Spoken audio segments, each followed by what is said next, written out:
Tem que gravar também? Tem. Tem. Ah, já está gravando. Agora tá. Pronto. Presidente. Bom, vamos à arguição do memorial candidata Marcelo. Quem gostaria de começar? Eu vou fazer só, se me permite, fazer só uma observação. Claro. Marcelo, uma pergunta. Eu li detalhadamente o seu memorial e vi que a sua grande paixão, na verdade, é a arbitragem, não é o processo civil. Embora esteja dito aqui que é o processo civil. Mas vi os seus escritos, né, a sua experiência num escritório, que é um grande escritório, né, a sua experiência toda, e, inclusive no seu escritório agora, principalmente com arbitragem, né? Então eu queria ouvi-lo um pouquinho sobre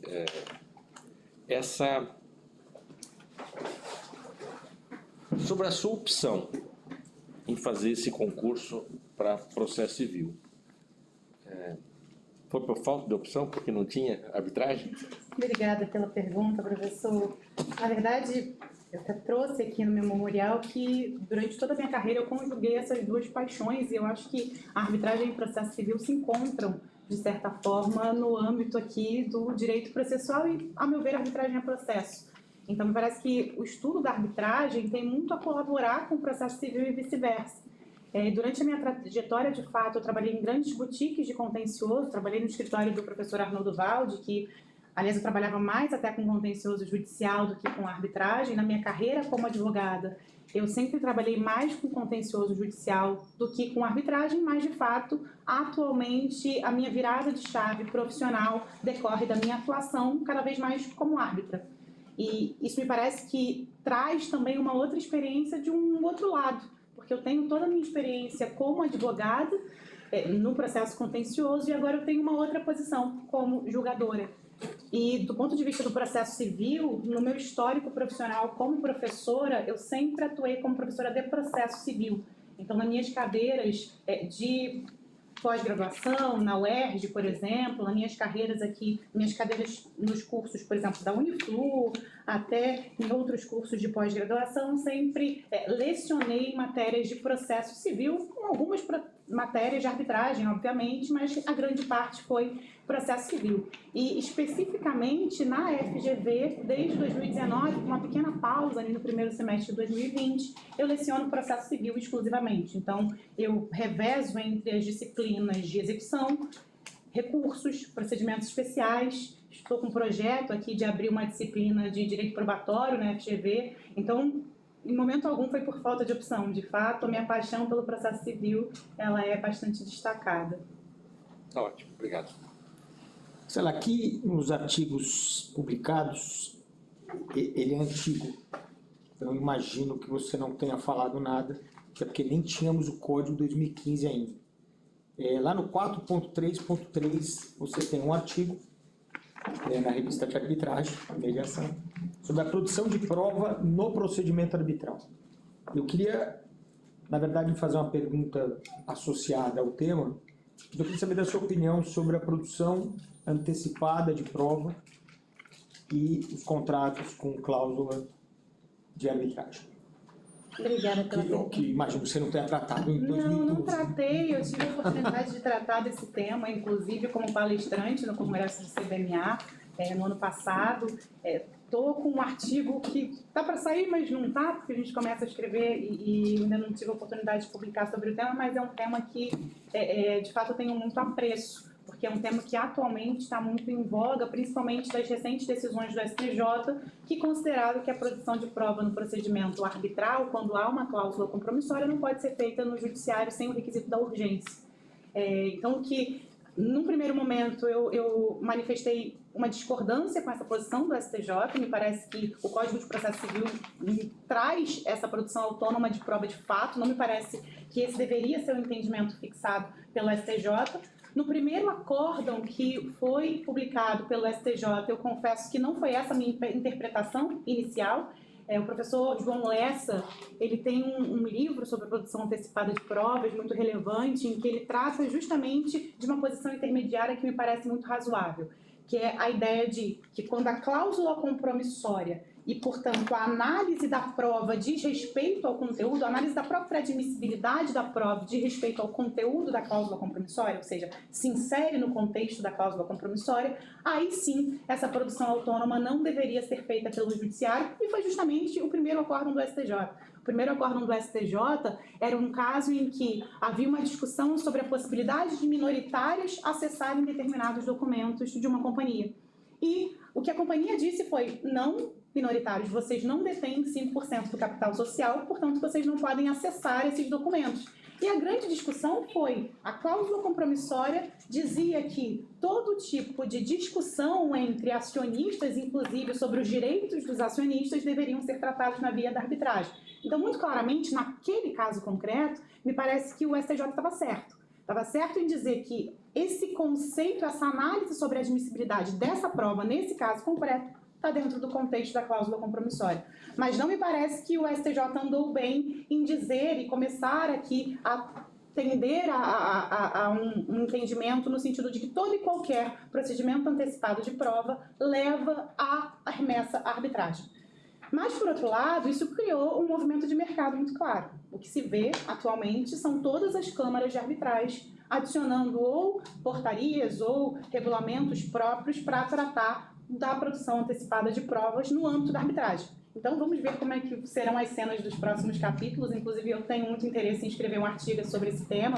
O regulamento da CCBC está agora sob consulta pública, inclusive, para fins de colaboração nesse tema. Parece que talvez haja um mercado especificamente para árbitros atuarem na produção antecipada de provas. Eu acho que isso vai ser uma experiência interessante para a gente até fazer um comparativo com o judiciário, para ver como isso vem sendo aplicado no judiciário, essas normas, e como isso vai vir a ser aplicado na arbitragem na total ausência de normas, né? Será que o Código de Processo Civil vai ser aplicado, não vai ser aplicado, ou ao menos vai servir de inspiração? Enfim, confesso que eu estou curiosa, professor, para ver como isso vai ficar. A coisa que eu acho mais fascinante na arbitragem é que, nascendo um problema, é facilmente resolvido, né? É só começar a colocar nas cláusulas. Se aquela cláusula abrange ou não a ação de produção antecipada de provas, está resolvido, né? Tem essa liberdade de você fazer as regras para o caso concreto. Então, se tiver um bom advogado fazendo a cláusula compromissória, não resolve ser do caminho andado. Mas obrigado. Também é um tema que me interessa muito, mas pelo outro lado, né? Mais pela produção antecipada que pela arbitragem. Mas... Marcelo, eu vi que no plano de atividades acadêmicas, eu senti falta de pesquisa e extensão. Você tem alguma perspectiva de formar grupo de pesquisa, desenvolver pesquisa? Eu tenho um grande interesse, inclusive eu comecei a colocar no papel um projeto de pós-doutorado sobre, e aí até sobre o tema da prova, que eu tenho grande interesse pelo estudo da produção de prova nos métodos adequados ou na justiça multiportas. De fato, me parece que existe um tratamento que precisa ser adequado e muito mais, uma relevância diferente em cada tipo de porta de acesso à justiça. Então, se a gente pensar, por exemplo, na prova numa mediação, na prova numa conciliação, na prova até produzida no procedimento de produção antecipada de provas, como essa prova vai ser utilizada para esses outros mecanismos de resolução de disputas, as técnicas que são aplicadas na arbitragem, por exemplo, quando a gente tem a prova pericial, os peritos indicados pelas partes, que na sistemática da arbitragem é completamente diferente do que a gente adota no judiciário. Eu tenho grande interesse pelo estudo desse tema, da função da prova e das técnicas probatórias em outros meios de resolução de disputas. Tanto para entender como funciona nesses outros meios, como, por exemplo, para eventualmente verificar como isso funcionaria no judiciário, considerando que a gente tem um Código de Processo Civil flexível, que permite agora técnicas processuais diferenciadas. Então, eu estou com esse projeto aqui para iniciar um pós-doutorado, né, não foi aplicado, então ainda não é algo concreto e é um tema que me interessa bastante, eventualmente para um grupo de pesquisa, para algum projeto de extensão. Eu estou satisfeito, acho que me contemplaram as colocações de vocês. Marcela, seu currículo aqui, seu memorial, você tem mais experiência em pós-graduação como professora do que em graduação, em termos quantitativos. mais pós do que graduação. Não sei se é do seu conhecimento, aqui na FND, basicamente, só se dá aula de graduação pós lato sensu. Agora está abrindo para a área de processo penal primeiro, e esse ano processo civil. Então, a possibilidade de inserção na pós estrito sensu aqui é bem difícil. E aí eu pergunto se há interesse real em, durante não sei quanto tempo, ficar restrita a aulas na graduação, sem perspectiva a curto prazo de ingressar na pós-estrito sensu. Obrigada, professora Márcia. De fato, no começo da minha carreira como professora, eu tive mais oportunidades na pós-graduação do que na graduação. Eu vinha ter uma efetiva oportunidade na graduação quando eu fui contratada na FGV. Mas não foi aqui por falta de interesse, foi por falta de oportunidade, eu te garanto. Eu sempre gostei muito de dar aula de graduação no curso de graduação. E, na verdade, dar aula na graduação é minha grande paixão. Ter esse contato constante com os alunos me traz um aprendizado constante. Eu sinto que quando eu estou na graduação, e realmente eu posso dizer isso, toda vez que eu saio de casa, e eu sempre falo isso no final do semestre, que toda vez que eu saio de casa ou desanimada ou com algum problema, eu entro na sala de aula para dar aula e eu saio muito melhor. Eu saio muito mais inspirada, muito mais animada do que eu entrei. E eu posso dizer com toda certeza que a graduação hoje em dia é minha paixão e não seria problema nenhum para mim ficar alguns bons anos aqui dando aula somente de graduação. Só que, além de aula de graduação, os professores de 40 horas também obrigatoriamente têm que assumir encargos administrativos. E não é necessariamente chefia, mas comissões, a COA, que é a Comissão de Amparo aos Alunos, outras atividades, isso é obrigatório, tá? O FRJ determina. Qual seria a sua disponibilidade, seu interesse? Interesse, com certeza, e sobre a disponibilidade, eu recentemente, em fevereiro desse ano, montei meu próprio escritório, o que me garante bastante flexibilidade, porque eu não estou presa aqui a um sistema, eu não tenho hora para entrar, hora para sair, eu consigo fazer minha agenda de uma forma bastante flexível, razoável. Não seria problema, por exemplo, eu ter que assumir aqui alguma responsabilidade ou de graduação administrativa às 2 horas da tarde de uma terça-feira na faculdade. Então, realmente, eu consegui, me parece que eu estou num momento de vida que eu consegui organizar a minha vida até para poder assumir mais atividades, seja administrativas, seja na graduação. Então, eu estaria bastante confortável com isso. E uma última pergunta, que vem exatamente com relação ao horário. Nós temos turmas às 7 da manhã, à 1 da tarde, às 6 da noite, terminando às 10 horas da noite. Como eu mencionei, de fato, hoje em dia eu posso dizer que eu tenho uma vida bastante flexível, principalmente atuando como arte. É óbvio que a gente tem os compromissos, mas eu tenho, de certa forma, uma vantagem de designar minhas audiências e designar minhas reuniões. Não estou dizendo também, por um lado, que é uma vida fácil, que não tem compromissos, mas é uma vida que me traz um pouco mais de flexibilidade. Então, eu realmente me sinto num momento de vida em que eu consigo organizar minha agenda de forma a assumir um outro compromisso tal qual um concurso de faculdade de 40 horas com todos os encargos que isso representa. Então, não teria problema nenhum de assumir nenhum horário na graduação ou em qualquer outro encargo administrativo. Só perguntar ao Capo se tem alguma...